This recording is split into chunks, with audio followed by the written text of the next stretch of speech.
নমস্কার, কেমন আছেন সবাই? দৈনন্দিন জীবনযাত্রার আরেকটি নতুন ব্লগে আপনাদের সবাইকে স্বাগত।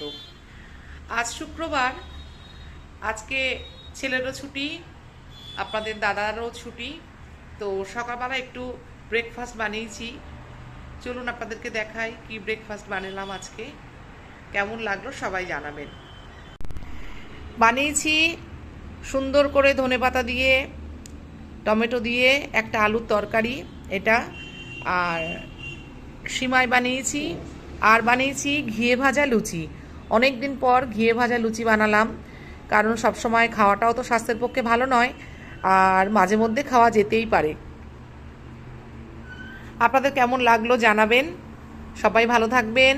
দেখা হচ্ছে অন্য একটি ব্লগে কিংবা অন্য একটি লাইভে। সবাই ভালো থাকবেন, সুস্থ থাকবেন, সাবধানে থাকবেন।